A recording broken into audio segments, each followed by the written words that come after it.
If I tell my son all he's going to do is eat home cooked food 100% of the days, he's going to blow up, but he gets street French fries 20% of the time. French fry equivalent, right?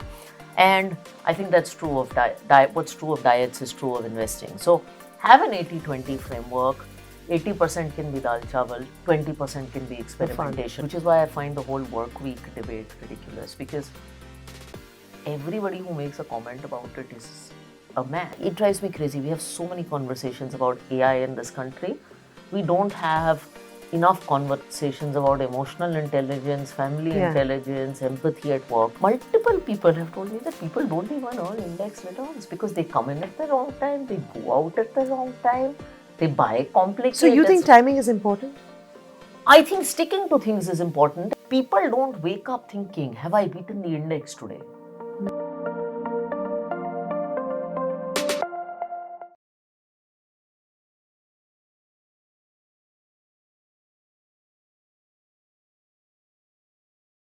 Hi, Radhika, you are probably one of the most followed, admired people outside Bollywood. And of course, you've glamorized our industry, which is why we should say thank you to you first. But I want to start by talking about dal chawal investing, which you've glamorized, by the way, right?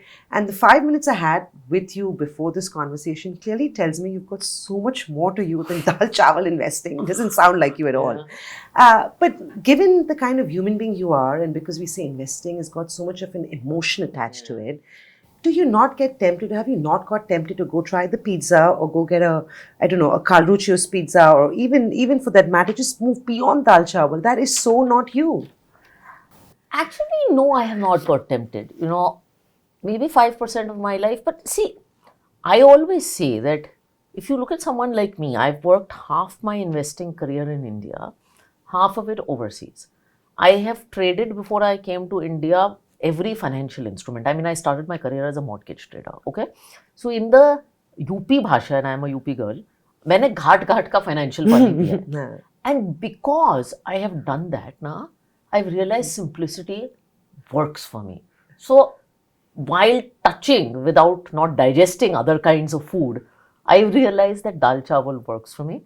The only exception to that now is my unlisted investments from Shark Tank and otherwise. And I don't even think of them as investments. I think of them as nation building corpus. So I don't you giving back to society, is it? Yeah, I mean, look, I don't want to sound like Miss India here, but I enjoy dealing with the entrepreneurs, right? So I make calls to 5 cool kids every month, and I just get to see some new parts of India. But otherwise, I've really, what I like, and I know I'm a mutual fund CEO, and I know you think I'm biased, but I really think for the return on time invested, my dal chawal mutual funds work very well for me.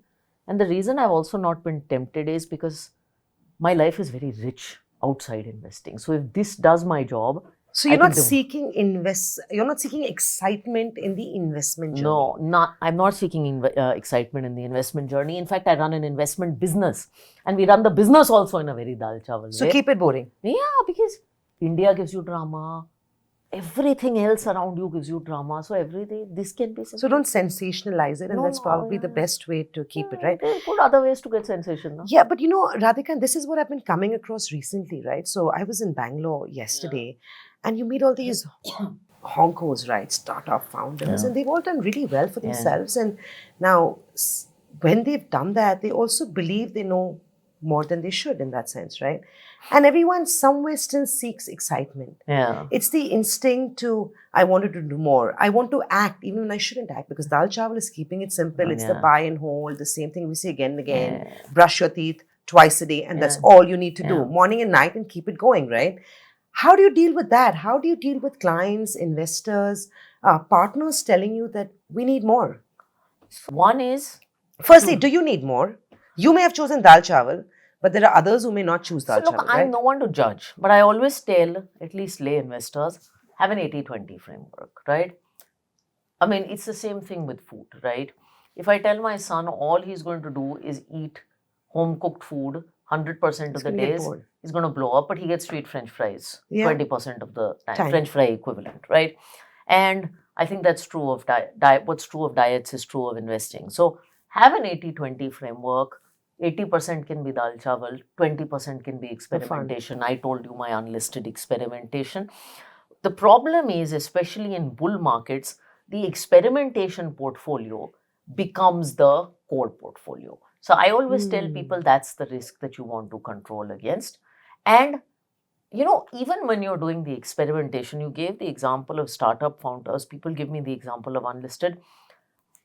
I do unlisted where I can add value to the unlisted company. And that's not just money. And that's not just money, because everybody has money, right? Yeah. But if I'm backing a fintech company where I can make a couple of bank introductions and have a potentially game-changing or some material effect, then it makes sense. So even when you're doing the 20%, be thoughtful about it. So if you're a super successful tech startup founder and you're backing another business in the SaaS space, you're adding value. You're adding value. So it's not just capital. It makes a little bit more sense. And I think that's what happens, right? As you achieve most of your financial goals as being top brass or top boss at an AMC, the idea is then to help other CEOs nurture. And I think that comes from where, I don't know whether it's a woman thing, but I think that's what a lot of people want to give back in the form of just nurturing the next gen it's of partly entrepreneurs. nurturing. And you sort of take that away, right? Yeah, it's nurturing, but it's also selfish because you get to learn, right? But you get credit for it? I don't need You're not seeking credit. I don't need credit for it. Yeah, I get credit for more than I have.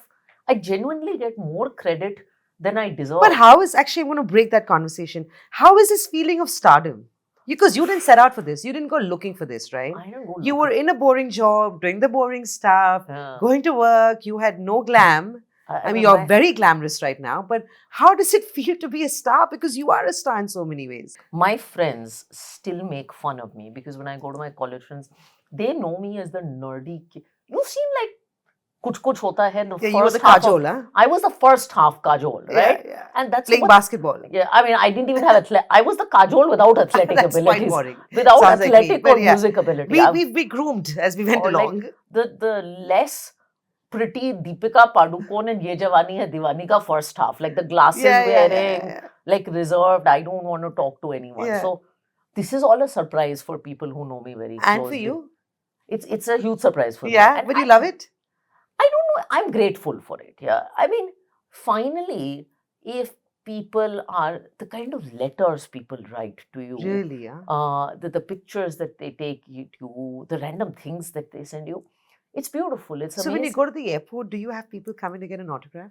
Yeah, you have autographers, you have selfie takers, all that. You have all kinds of people, and it's genuinely lovely. Yeah, I mean, in India, I moved back to India 15 years ago, and sometimes, my parents would ask me this question, कि तू US में रहती, would you have earned the same kind of money? And so for many years, I was like, no, I'm just poorer in India. Yeah. Whatever.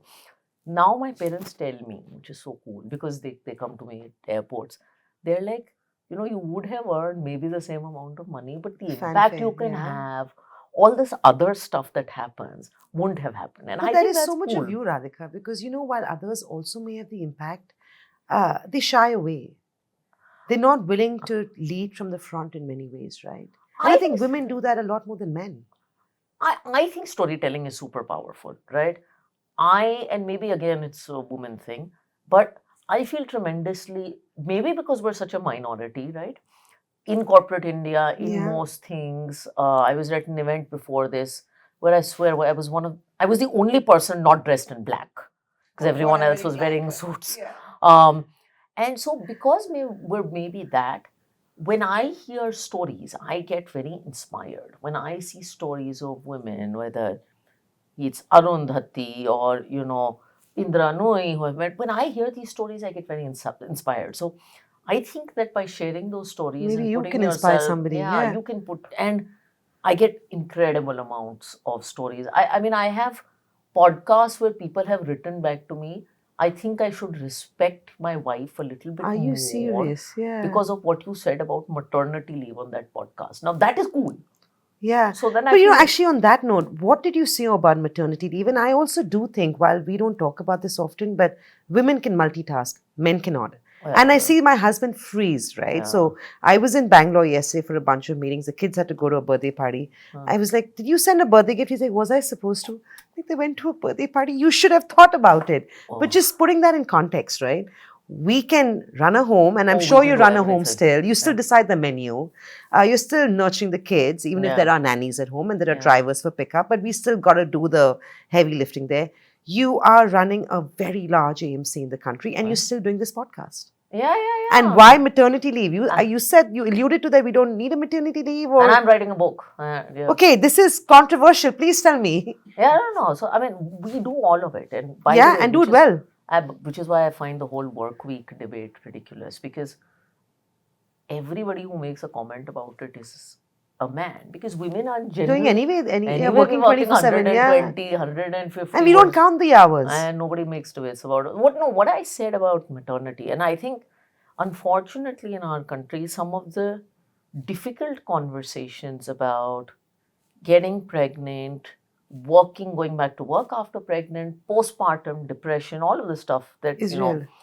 they don't happen. Nobody wants to have these conversations. So I made the point that I didn't take full maternity leave. By the How way. long were you out for? A month. That's it. And it was my choice because I went crazy at home. You have to understand, I have been working for 18, 19 years, running companies or building my career. And then you confine me to a life that is just diapers. I was going mad. And there are lots of other girls by the way. Yeah. So I ran back to work. But I also, what I said was I didn't have a conversation with my bosses about how long I'm going to take maternity leave.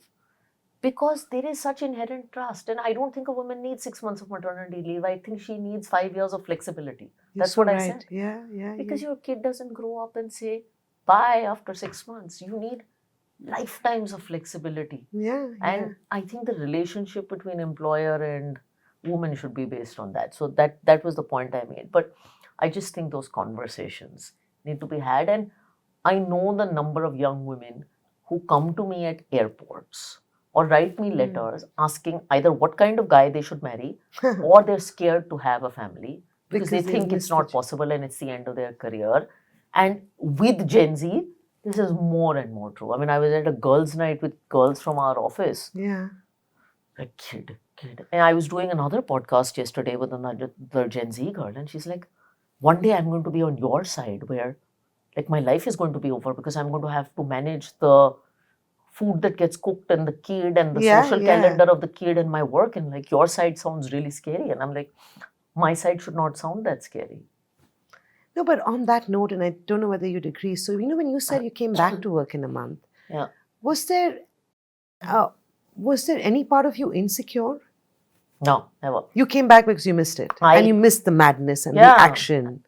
And I think today the hybrid workplace allows us a lot of freedom, right? Yeah. I can come home by 5 or 6, spend 2 hours hang out with the sun, go back to and work. then do a couple of things late at night. But let me switch this around now, because you are the boss and you're a woman boss. We expect the men to get all this, right? Like, you should understand that we should have 5 years of hybrid working. How comfortable are you? And I struggle with this, right? Because when you hire a girl, you have to make okay with the fact that she may have multiple priorities. But actually, a man should also have multiple priorities. Correct. And that's where I get stuck, right? If you meet a guy, and some part of me then starts thinking, if I hire a man, I may not have to deal with the kids, even though I have my own kids. And, Soumya has been kind to give me that opportunity, and you give a lot of people also. But do you ever get stuck, or are you as equal when you're deciding the right candidate? No, because I see my husband and he does a lot of juggling, right? So in my head, the man also has should be doing, it's a 50-50. 50-50 or 40-60, or it's not equal. He does more of some part, like he does tax filings for both of us, and he just takes care. Now, we just divided it, right? Yeah. But I see both as equal contributors, and it drives me crazy. We have so many conversations about AI in this country.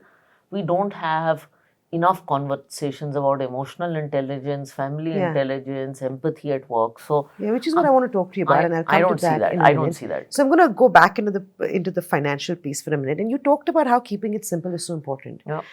If you look at returns historically, a lot of them are index-hugging returns, right? And I mean, if it's as simple, buy the index, buy an ETF, sit tight, buy and hold, do your SIP, STP, and just live. Yeah. How do we then justify, and you as a manager of an AMC, me as an advisor, a cost attached to that? Because at the end of the day, if you should make peace with index hugging returns, then why do all of that tamjam? No, I don't think most people. There's all this talk about index hugging returns, and there is an index, and indices are lovely. I don't think many people even earn the index because, and actually, multiple people who manage large quantums of money for very rich people have told me. That would be one of us, I'm guessing. Yeah, I mean, and I don't want to name. Multiple people have told me that people don't even earn index returns because they come in at the wrong time, they go out at the wrong time, they buy complicated. So you think timing is important? I think sticking to things is important, and I think, and just one more point there, by the way, if you look at some of the best global institutions, you know what they target? They don't even target index I know, returns. I heard. I spoke to the Californian family office and they said, they target like inflation plus 4-5%. Yeah. So, by the way, if you are realizing index returns, you're doing really, really well. I don't even think most people are accurately calculating returns. Maybe some of the large families are because they have wealth guys and systems to do it. I don't think most people are calculating returns either. So I think this whole index thing is a little bit misleading. Yeah, it's a little bit misleading because I don't think most people even realize index And it's returns. actually not as simple as buy the index and stay tight because life happens, right? Yeah, because life happens and the index falls 30% in COVID. What do you do then? And the headlines say the world is going to end and then you pull out. So, finally, and as active managers, okay, our job is to beat indices and we are measured on that, etc., etc. But people don't wake up thinking, have I beaten the index today? No. I genuinely think that if you have wealth and you can find someone who can guide you through your wealth, earn a decent rate of return, without screwing up and giving you the ability while letting you sleep at night. Let me rephrase that. Giving you access to a few interesting opportunities, then you have done well. The rest is comparison for the sake of Sharma ji ka beta. Yeah. And it doesn't and matter. You keep that excitement for your business, right? You keep that excitement for your business or your philanthropy or your impact or whatever that you may want to do. Right. On that note, and I think this applies to me, but I don't know whether it applies to you. People in the financial industry, a bunch of hedge fund managers, couple of million down, and, young 35-year-olds with maybe 10, 12 million, made that money, of course, because of the work they're in. But we all land up not doing justice to our own money. Oh, yeah. Do you manage your own money? We do. I mean, my husband and I... actively manage your own money? So I'll tell you what we do. Firstly, we both have individual portfolios that we manage. Do you all compare it at breakfast? No, not at all. Yeah. We don't even, actually, one of the things we do, we don't even look at it very often. We look at it once a quarter. We take any action once a year. Only once a year. So with the markets falling, you're not making any tactical allocations on your portfolio. Because we do a lot of SIPs. So anyway, allocations are happening. But we have a document that we've written about what our values around our money are, what kind of funds we will allocate to, what kind of funds we will So you have an investment policy statement in some ways, right? And we really think it's a very good thing. It's the guard. We strongly think that's the holy grail. grail. It for clients. We make it for ourselves.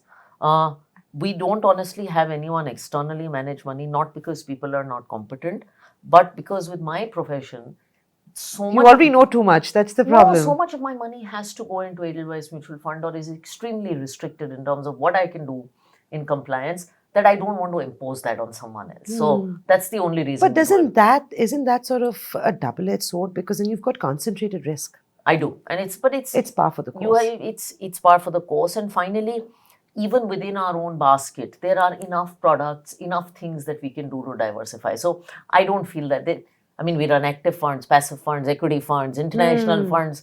So, and it's also skin in the game, right?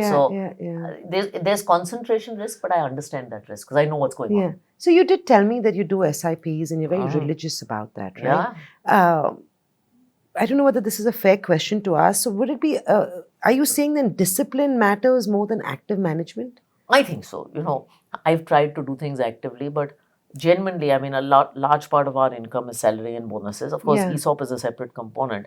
But I aim to increase my personal SIP book every year. Oh, you do? Yeah. So you up the number annually. I review it in May after increments. How much money of what you make do you save? Oh, a lot of it. I don't know, but 80, 90, really? 95%. A lot of it. And I keep, I think, My SIP book is probably up 30 times in the last 5-6 years. I mean, But it's also keeping in line with how your career graph is moved, it's right? career graph, but I want to have a huge SIP book, and without putting numbers, I just want to have a huge SIP book. And that makes you really happy. It makes me very happy. I have tried, like I remember the day markets fell on election, I had some money in the bank account, so You I went and upfronted. I bought mid and small cap funds. Honestly, and investors ask me, and again, I should not say this, does it make sense to stagger investments, etc.? I'm like, dude, if you're investing for 10 years, now staggering over 6 months doesn't matter. No impact. I did it. I went and bought that mid and small cap, and then I told my husband. But it was the joy of doing it, right? It was the excitement. See, I got the down market. It doesn't matter. And most people don't even remember when was the time you started investing. When you go ahead 10 years, you're like, I don't even know what the Nifty over was at that level, right? It doesn't matter. Where do you spend your money? I mean, we talked. I think in Mumbai, housing is a big luxury. Yeah. And I come from a very government family where घर होना चाहिए. नहीं, वो बड़ा घर होना चाहिए. अच्छा. Like circuit houses are also big. So my first house as an entrepreneur was a tiny 1 BHK in Bandra. I think it was not even like 500 square feet. And my brother came and he's like, घर खत्म हो गया. Circuit house में तो bathroom इतने बड़े होते हैं. Yeah. So big houses. Yeah. I think a home that you like, all will come home. And because I go out so much and I travel so much, I love to be at home. Like my ideal state of mind is kids sitting on my lap on the swing in the balcony. So house is the biggest one. But did you buy the home upfront or did you do an EMI? Partly, no. And because this is a financial discussion, right? You might have a lot of money, but markets are still compounding. So that arbitrage is... We had sold a company to Edelweiss. Which I want to talk to you about. Yeah, there was a corpus. There were capital gains. Yeah, so you have to transfer that and buy a home. So we did that. And then that didn't fund the whole cost. So then there was some EMI. Yeah. I think in home, funding is actually effective. I mean, I'm not a huge believer in debt. But it's efficient. In this case, home, education, there are a few things I think it makes sense. So as long as you can service the EMIs comfortably, and then we upgraded the home in COVID. So we had bought a smaller one, but because it got delayed, we upgraded it in COVID. So home is a big luxury. I mean, otherwise I don't have very large luxuries. Holiday home? Would that be a next big buy? We've debated about it a lot because we love the outdoors.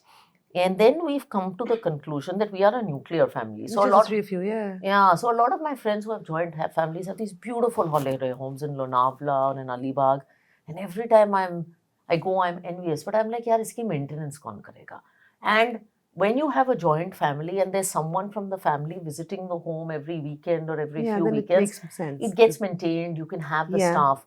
With us, it's just one more thing. I mean, maintaining my house and running it and making sure one light doesn't break and everything is working is itself a task for me. We're both working. We have a young kid. So at this point, we might as well just do hotels and nice stuff, homes, right? So I would love to do it because... But not right now. Yeah, it doesn't make sense for our situation. So Radhika, then with most of your money being invested, going into a passive income, touch wood, you're doing really well for yourself, your husband is, you have one child. You also want to enjoy that money in some ways, right? Well, it makes you feel really good that SIP number goes up every year. Yeah, but you can't get... When are you going to use this? Is a large part of it going to... I don't know, I guess investing in unlisted is one way of you sort of helping these entrepreneurs with some money and advice. But when will you enjoy this? Is that even something you think about? I don't worry about it so much. When we want to go on vacation, we go on vacation. When I want to buy something... You take a lot of holidays? We take some. I wish we took more. I mean, on my 40th birthday, I promised myself that I would Did a girls' trip? Yeah, girls' trip I haven't done. But like, I like taking holidays with the family, my parents, husband's parents, my son. I love doing that. I think it's my happiest state. So we take those holidays. And so it's not that we don't spend money. I mean, you don't get happiness from an NAV. That's true, exactly, right? No, it's just like NAV on the or paper. SIP is going to give you happiness. Right? And it's mentally, like it's that 5 minutes of joy. Oh, wow. But then what? So right? It's experiences. We do that. But it's limited. And finally, there's no judgment on this, right? Buying the Ferrari makes you happy, go do it. Buying the diamonds makes you happy, do it. It's you Buying in your a life. holiday that makes you happy, go do it. I do think I will increase my unlisted investments over time. That makes you excited and happy, right? Yeah, only because it makes me happy. And I just think there are some amazing companies. Do you discuss your investment decisions with your husband? Yeah, we do. We talk, especially on the unlisted side. I mean, the other stuff So is it's a pretty family simple. decision. It's not It's an a independent. we both, many of the entrepreneurs that I invested with. I mean, actually, all of them. My husband's been involved. He knows. He actually tracks the companies. So we enjoy that. Where both of us can add value. Yeah, They're yeah. finally family investments. So the unlisted ones, yeah, we have lots of discussions on that. That's the The fun. listed stuff is very easy, yeah. It's very simple. I mean, we And chat. it's dal but chawal. Remember, it's boring. It's very supposed to dal be. chawal. So how much can you chat about it? But the unlisted stuff, we have lots of conversations. We both get very excited. Once a year, we track the progress of all the companies. So it's fun. Yeah. Right. Let's talking shop now for a minute again. You, of course, interact with all sorts of people, right? Yep. You talked about how you talk to founders and entrepreneurs. We talk to a lot of ultra HNIs and families, which are first generation, multi-generational wealth. We've, of course, spotted a few differences between somebody in the wealth creation phase versus somebody in the wealth management or custodian phase. What do you feel is the stark difference between both these units? And how does one score about the other? Because objectives are different, I know, but so much of it is mindset, right? I think the mindset of most people in India, if you haven't made money, is, of course, growth. At a certain stage of wealth, I think preservation is a natural part of the mindset. But beyond that, I think investors are investors. We work with corporates, we work with HNIs, we work with the most retail investor. I think Indians are fundamentally one very aspirational people. Yes. About their businesses, about their money, about their lives, about their children. But so also conservative, no? Aspirational, and yet that's a good balance, actually. It's a balance. We're not the kinds who are going to run up massive credit card bills. And I think for a large part, value for money, whether you are at any stage, is also ingrained. Now it can be expressed differently. So I think aspiration, value for money, some of these things that are core to Indians, right? They are core to Indians. I also think most of us make the same mistakes, right? Sometimes I think people put down retail investors saying, oh, they're less sophisticated, they don't know. I think humans are humans. Behavior doesn't have borders. People make... and it's so funny you see this, right? So yesterday we met a very big private equity partner who's a client of ours. Yeah. And when I met them, and because I've spent some time on NDTV as an anchor, I think the daughter... who's also 55 years old, she said, I told my 82-year-old mother I was coming to meet you for this review. And she said, please ask Samina what stock to trade. And this is somebody with 1,000 crores. Everybody asks for stock. Yeah, it's amazing. Everybody worries when the portfolio is down 20%. Everybody chases returns. So no matter what the risk profile says, people are getting stressed. I think the difference is actually not in HNI versus retail. There are some investors I meet who genuinely evolved. They've जैसे जिंदगी के थपड़े खा चुके हैं. They've gone through that. It could be retail, it could be mass affluent, it could be learned from their mistakes. And they've learned. They're seasoning. The difference is seasoning. It's not the level of wealth. I think it's the level of seasoning. And it could be either categories. You're right, because you may say one thing, but your behavior might be completely opposite of that, right? I think great investors, just like great professionals, are very self-aware. They've seasoned. They know what works for them. They know what doesn't work for them. They know what causes them anxiety. And they have the confidence to take decisions that are different. Do you feel like the founders you're betting on, so entrepreneurs in that sense, are like that? And the reason I ask you this is because I'm trying to draw that differentiation between, because a lot of our clients are entrepreneurs, right? They're Good founders are self-aware. Good founders and good professionals are self-aware. Not all founders are good founders. And not all people are self-aware, but good founders, good CEOs, I think are self-aware people, because if you're not self-aware, you have blinders on and you don't know the blind spots in your business. But what's happening in the last few months, has your day gotten busier? Because investors must be freaking out. I mean, our clients have been a little worried, I have to admit. I think it's been much more balanced this time. I do think thoda sa investors have gotten matured. People are asking questions, but honestly, if you're selling dal chawal, right kind of products, partnering with right advisors, honestly, you guys do more of the heavy lifting than we do. Because I think 85% of our business is advisor oriented. Yeah. So, to be frank, are you facing pressure from us? Not so much. Honestly, I think advisors have been great partners this time. So, And we as a brand, we like to proactively communicate. So my point is, bad news first. It's the first thing I learned Yeah. in 2008. Achhe market mein return speak, bure market mein you have to go speak. So Yeah.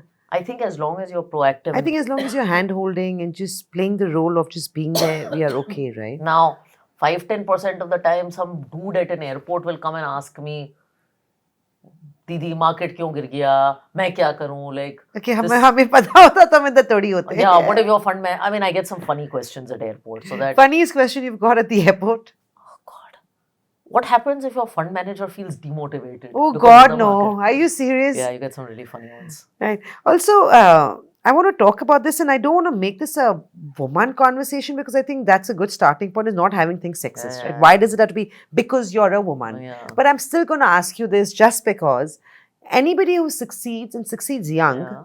You have lots of naysayers, right? Yeah. Oh, she got it because she's a girl, maybe. Yeah. She got it because she was at the right place, right Yeah. time. Maybe a boss liked her a little bit more than he liked somebody else. How much of this, or how much of of where you are could be attributed to luck, and how much of it is just sheer hard work? I think it's always a combination. And I think life is, and I said this in my book, some combination of choices and chances. And that is the reality. I have been fortunate with opportunities, and my counter take But on did they this. just come to you, Radhika? So this is what I would say. All of us get opportunities. I actually believe everybody gets some kind of opportunity. Now, you can argue that the one that came to you was better than me. My point is, the thing I would credit myself for is whatever came to me, I gave it, and I like. But there must be times when you must have had two great opportunities. हाँ, जो मेरे साथ ये हुआ नहीं है. नहीं हुआ. I have usually had one opportunity and you've that taken looks it kind of suboptimal, and I'm like. So the decision making became so much easier. Yeah. I remember this. We were acquiring the JP Morgan India business, and I was not a mutual fund CEO. I had sold the business. I was just in Edelweiss building the alts business, and a boss then said, "You want to do this merger as an extra project? This will change your life." And I was like, "Okay, कर लेते हैं." So I've always been very open to okay, कर लेते हैं. Like I did the Geotech talk. Someone was like, "I'll coach you to do this for free on a bigger platform. Okay. It'll change your life." I was like, if it's changing life, I'm in. Yeah, many times people tell me this changing, and I'm not cynical. So you fall for all this? Yeah, I fall for all this, and I'm like, someone's giving me something, let me try it, and it's all free. That's also very true. A lot of it is free. So you must work with a lot of your direct reportees. I'm guessing are probably older than you, right? Yeah. And how does that feel? I mean, when I joined, they were much older than me. Now Now we've gotten older, sadly. Yeah, they keep calling me the youngest CEO in the MF industry, which I don't know. Not anymore now. I still might be the youngest, but I've been doing this for 8 years. It just seems like it's old now. Yeah, it feels weird. But how is that? Because if you're talking to somebody who's had more time in the industry, who's intelligent, and hence he's also where he is, and I'm going to use the he or the she or the she. How does that feel? Do they sometimes, you think, leave the conference room and say, I don't know what Radhika's thinking? Not anymore. I mean, look. You've proved your mettle. I think it depends. In the early days, it depends on how you negotiate. It's how you manage the dynamic. And one of the very good pieces of advice I got was that when you're in that kind of situation, don't try to be the boss, right? We have this natural leader-giri tendency, which is, I want to be the boss. I want to add value. I'm the CEO. I want to show the card. And I always keep telling my direct reports who are first-time managers, don't be in a hurry to be the boss, especially if people around you are more experienced. Sit there in meetings, listen to them, ask a question 6 months later. But you didn't do that, Radhika. I did when I joined, by the way. But you were so young when you became CEO. So obviously you hadn't spent too much time just being a manager either, right? No, so I would just sit quietly in a lot of meetings. I just would not try to... Then they didn't question your worth? I had a lot of people... So the good thing is when I became CEO, I was young, but I had a lot of people within the system who believed me. I had done a merger of JP Morgan. So I had people who liked me. So you had proved yourself in some ways, No, right? at least I had some confidence, and people gave me time, which is nice, and freedom. They gave you time, which is most important, right? Yeah, because you were in a position where you were given. I did not know, this is so embarrassing. In 2017, when I joined the MF industry, what an STP was. Really? I was so new. I was really new. So finance happened to you then in some. So I was always an asset management professional, right? Because 20 years I've been working in asset management. But I don't think you went to college dreaming about doing this either. No. I It didn't. happened to you, and then of course you spend enough time. But retail is a very different world from wholesale. Yeah. No, and this whole going and engaging with MFDs and meeting distributors and you've got to put yourself spending out there. time in tier 2 and tier 3 India is very different from a business like wealth. From a business piece, India or Bharat? I say actually both. In India, actually, the amazing thing is people keep debating tier 1, 2, 3 Bharat. From our vantage point, MF is underpenetrated in India, it's underpenetrated in Bharat. So all both. across. So there's an opportunity everywhere. You know, and I'm going to try and ask you this. So are you a tough boss? I should ask you one downs, but I'm going to ask you this. I shouldn't answer this. No, I want you to answer because it's important. And, and I want to, in that same statement, ask you how important is EQ? Because all this talk about EQ and IQ and... So I think I'm tough and I think I'm aggressive. I'm not going to even pretend. But I also think I'm empathetic. And I genuinely believe you can be empathetic with people and yet be aggressive about business. It can work. I mean, that's the perfect combination. Right? I think you can do it. I am trying to do it. And you're succeeding. Do you have a life coach? I don't have a life coach. It's weird. I've never had the benefit of too many mentors or coaches. I took public speaking coaching for like a year. Oh, really? That's it, huh? Yeah, that's it. So when you've got to make a tough decision. But I have lots of people I can like rely pick on up the for phone advice. and ask for advice. Yeah. You and your husband work together for really many long, years, not anymore. How was that dynamic? It's at work and at home because it's so important. So there's the problem. There are lots of good things about the dynamic because you understand everything, right? If there's a crisis at work and you're you know why, yeah. The problem is there's no separation. I think we figured out the dynamic over time. We were also classmates, but it's a complicated dynamic. And is it better now that you all don't work together? It's different now. So we have more stories because I don't know what goes on at work and he doesn't know what goes on at work. So you all discuss? Yeah, so we discuss a lot more, but we're not even in competitor firms in that sense. So we have more stories and things to say to each other. But we don't understand. Yeah, because it could be so tough, right? I mean, but we also don't understand the realities of each other's workplaces. So you can't relate anymore as much as you could. Yeah, so it's different. Anyway, now our 2-year-old is the center of all our chats. So anyway, he's like, can you talk about something that's relevant to me? I have so 2.5. This is not what I want to discuss. Yeah. Boring. It's like big people do meetings all day. Yeah. Do you have long working hours? I think I have reasonable working hours. I mean, I work hard. You work smart. I am a big believer in time management. I travel quite a bit. So especially... How does your son deal with that? He's chill, yeah. He knows at some point I was traveling so much, every day he would bring a suitcase like this trolley. Oh, are you serious? And said, today mama is not going. That's below the belt though.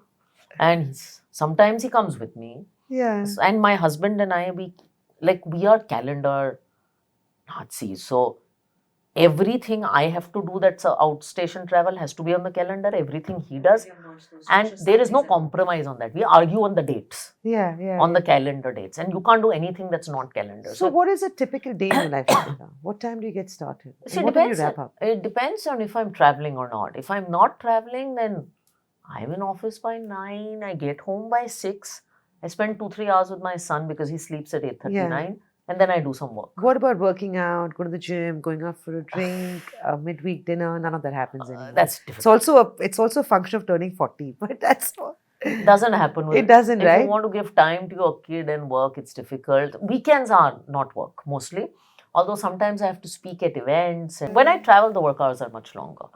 Because we're typically doing events from 9 in the morning to 9 at night, 10 at night. 5-6 events with 500,000 people a day, which is why my voice is always... Yeah. And you don't seem like you enjoy it. You don't complain about it. No, I love it. I love it, but it's very, very tiring. The travel days are tiring. By the time you're back to your hotel and I take the selfies, you're like, How often have you thought, and you got to be honest, about hanging your boots? It can't be a great day at work every day, right? No. There's one day in a month where I want... You're ready to quit, no? Where I want to kill someone. I'm not ready to quit. Is that extreme? You're like, I'm going to stay, but I'm going to kill you. I'm done. But I don't. So you've clearly... And I know it's part of the game. No, yeah. of course it is. But That's why you have so wine you've and not come too chocolate. close to saying, I've had enough of No. Edelweiss, huh? No. That's not Like, happened. बहुत दूर है. अच्छा, अभी तक बहुत दूर है. Actually, the first 5-6 years, as any of your clients who are entrepreneurs will tell you, are pure gadha mazduri, especially in a financial services business. It's only in year 6-7 that you that enjoy the things fruit of it. start to get interesting. So we are just in that phase. But your job every day, and I'm assuming, is not about where should we be investing, what fund is doing well. It really is managing people.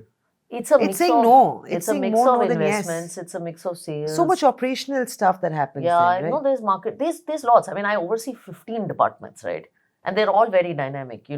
It could be from fixed income investing to tech and marketing. So that way, it's a very so much that you get to do, it's a very right? varied job, which is why you don't bird's eye view on the whole universe. You've alluded to me at the start of the conversation, and you've clearly got an inkling towards the unlisted space. I do. Now you were a founder, a startup that sold. Startup may not be the right way to put it, but a company that sold out to Edelweiss, right? What do you prefer? Radhika, the founder, the entrepreneur, or Radhika, the CEO? I'm still an entrepreneur. I still have run this business like an entrepreneur. I'm treated like an entrepreneur. Are you treated like an entrepreneur? You still take a salary home. I don't know whether you got a salary when you were a founder. I got a much smaller salary when I was a founder. Exactly. I still have I still have ESOPs. I'm still incentivized well.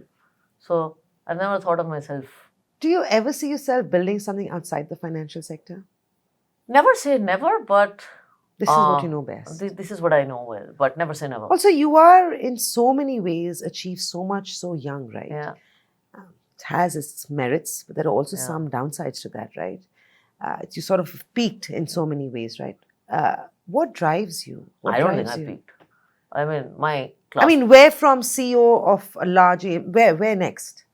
Or what could be the next thing to sort of... Most people around me think that I am at 30% of my potential. Exactly. Where is that 70 going to come from? I don't know. I've never planned my career. You don't think it too much? I don't. I want to scale my impact, but I've never planned beyond that. And I've never needed to plan, yaar. I've just done life work. Life has also happened. Life has happened. And you work really hard. Most people around, I think I'm at 50% of my potential. Most people around me think I'm at 30%.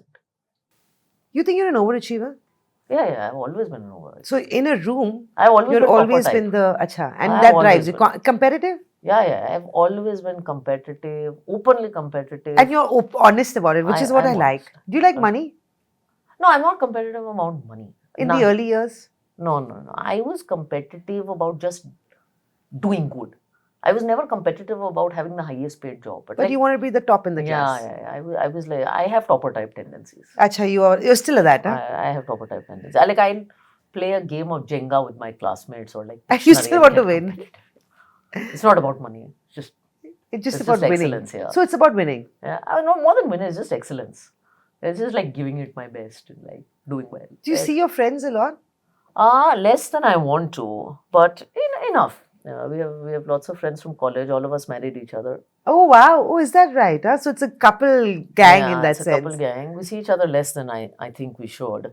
But everyone's busy. Everyone has kids. But when we meet, kids are friends, and then the holidays happen together. And we talk about life at 18 and 19. Yeah, and what life will be at 80, I guess. No. So you're very keep it young times, young at heart. Just to wrap this up, and this is, I don't know how I'll frame this, and I don't know how you'll answer this. An important learning, both financial and also non-financial, because life is beyond work. And I think we need to keep focusing on that and reminding ourselves, right? I think for all of us, it's a common learning, which is to find the middle path. And, I said I'm topper type, but in money and in non-money, I think as I'm getting older, life is a limited innings game. Yeah. Right? So in that, to find the middle path between giving time to your own wishes and giving time to your family's wishes, between giving time to save and invest and giving time to enjoy it, between giving time to career. And I feel the world has increasing between aggression and, letting go. So I think the world is very polarized increasingly. There's so many debates on social media that are black or white. And I think... There's so much gray. Yeah. There's only gray actually, right? Yeah. Life is gray. And there was a beautiful letter that I saw on social media that someone wrote to his kid. And I would love for my child to read that letter, which is that in life, try to find the middle path. So I'm becoming a great fan of the middle path in both investing in life. And I think one feeds into the other. Yeah. How do you deal with failures, Radhika? Because failures are आते part of the रहते हैं. course. हाँ, मतलब I to keep saying failure के बाद ही success है. Have a right? तो glass you of have to- wine, eat some chocolate cake, and just move on. deal with your 2-year-old. Anyway, it'll give you some Yeah. good perspective, Like life. like life. You know, just as we wrap this up, and I didn't think of asking you this, but I'm going to try and get it in and we'll edit it out and put it wherever we have to. We talked about investing, we talked about creating a healthy work life balance. Yeah. In most cases, as much as we aspire, it never is that mid ground, right? You'll always have years where you're doing more work and then years where you're being a better mother Yeah. or a better wife Mm. or a better daughter. In all of this, where does this whole, and I don't know whether you've done this, and I'm going to ask you this because some of our clients may want to listen to this. How big are you on all this succession planning, estate planning? All of that is important, you think? Oh, it's super. And have you done it for yourself? Because you're a nuclear family. See, in our case, it's very simple, right? Because we're a nuclear family with one child. So a lot of it is kind His, of assumed. yeah. But I do think it's very important. I've seen enough unfortunate incidences in the family, in people around, where money conversations are not had. Right. You know, it's almost unpolite to say कि मैं ये इसको दे रहा हूँ और मैं वो उसको दे रहा हूँ. And people avoid pass it, away, yeah. you don't have the nominations in place, and the people who are left behind are just dealing with such Trauma. horrible things. So I think everybody should do it. I know guys like you get it done, but people are very resistant to doing it. So please do it. So we are very good in making sure our nominees are updated. Oh, proper, huh? Yeah, we are very proper about that.